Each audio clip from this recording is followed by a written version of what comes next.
이 시간에 배울 내용은 레인지 파인더 카메라입니다. 우리말로 거리계 연동식 카메라라고 얘기하고요. 레인지 파인더 카메라 RFC 이렇게 얘기를 합니다. 그러니까 한마디로 얘기하면 얘는 구형 카메라예요. 신형으로 나오는 것도 있긴 있습니다만, 지난 시간에도 말씀드렸듯이 카메라가 출발이, 소형 카메라의 출발이 거리계 연동식으로 와서 일반 반사식 SLR로 이렇게 변형된 것이다 라고 볼 수가 있고, 한동안은 SLR과 RFC가 공존을 했지만, 실질적으로 차지하는 비중은 반사식 카메라가 더 많았고요. RFC 카메라는 점점 소멸하다가 디지털 카메라가 등장하면서 거의 종족을 감췄다고 해도 과언이 아닐 정도로 이제 실전에서 은퇴한 그런 카메라인데, 과거에는 굉장히 많이 사용됐던 그런 카메라 구조예요. 그러니까 이렇게 렌즈가 있고 이렇게 돼 있으면 파인더가 따로 있고요. 그러니까 이렇게 보고 이렇게 보는 거예요. 그러니까 사람 눈은 이렇게 보고 실질적으로 찍히는 건 렌즈를 통해서 보고, 이런 특징을 갖고 있고, 미러 반사경이 없다 보니까 카메라가 구조가 굉장히 간단하고요. 그 다음에 소형화될 수 있다라는 특징, 그 다음에 가볍다라는 특징을 가지고 있어서 또 그런 기준을 가지고 촬영하시는 분들한테 상당히 각광을 받고 있던 카메라인데, 이런 카메라의 가장 큰 문제점은 파라락스라고 해서 시차는 뭐냐면 보는 화면과 실제로 찍히는 화면의 이 거리 차이예요. 거리 차이. 그러니까 극단적으로 우리가 SLR 카메라 50mm 표준 렌즈를 달았을 때의 기준이 최대한 근접 촬영 거리가 45cm라고 그랬는데요.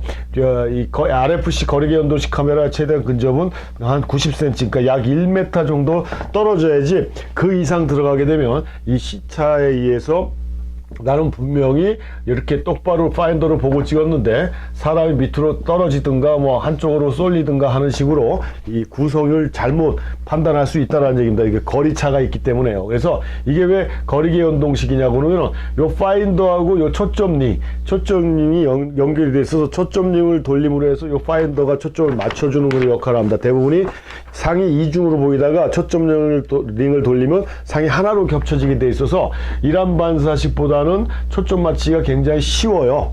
상이 두 개를 하나로만 합해주면 되니까 초점 맞추기가 쉽다가 보니까 신속한 촬영이 가능하죠. 그래서 과거에는 그런 보도 사진하는 분들이 이런 거리계 연동식 카메라를 많이 사용했고, 그런 거리계 연동식 카메라에서 대표적인 카메라가 라이카에서 만든 M 시리즈 카메라가, 그래서 굉장히 사진가들한테 곽광을 받았던 것이다, 이런 장점을 갖고 있기 때문에요. 근데 일반적인 RFC 카메라는 렌즈 교환이 안 되는 게 굉장히 많았어요. 하지만 이제 고급형 카메라에는 렌즈 교환도 되지만, 이런 반사식과 같은 그런 보는 렌즈를 통해서 들어오는 화면을 직접적으로 실제 크기로 확인하는 게 아니었기 때문에 렌즈 자체의 교환이 상당히 힘들어요. 렌즈를 바꾸면 파인더 자체도 연동이 돼야 되는데 그렇지 않은 경우가 많았기 때문에요.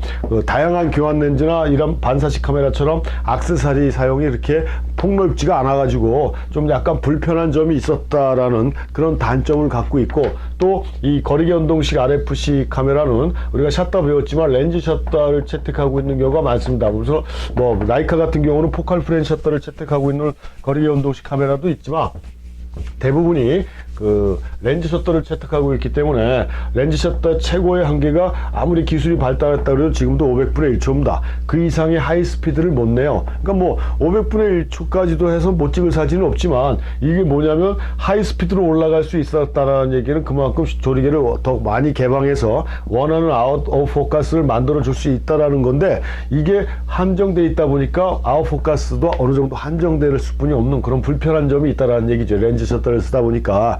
그러니까 거리계 연동식 카메라의 단점이라기보다는 거리계 연동식 카메라에 렌즈 셔터를 쓰다 보니까 그런 면들이 있었다라고 이렇게 얘기할 수가 있습니다. 그래서 이런 RFC 카메라의 구조는 나중에 이제 컴팩트 카메라가 되면서, 전자식 카메라가 되면서도 그 형태, 카메라의 형식은 RFC 형태로 많이 나왔어요. 이렇게 파인더 따로 있고 렌즈 따로 있고 이런 식으로 많이 나와서 형식적인 구조는 계속 유지는 되어 왔지만, 실질적으로 RFC의 거리계 연동식에 해당되는 카메라들은 라이카 카메라 이외에는 그렇게 활성화되지 못했던 상황이었고, 그다가 이한 반사식 거리계 연동식 카메라의 장점이 생각보다 많다라는 걸 알고, 한때는 또 중형, 그러니까 그 중형 포맷, 저 얘기했듯이 6 곱하기 6, 뭐 6 곱하기 7 이렇게 필름 포맷이 컨 이런 반사식 카메라에서도 중형이 있다고 그랬잖아요. 중형에서도 그 거리계 운동식 중형 카메라들이 한동안 인기를 얻었던 적도 있습니다. 한동안.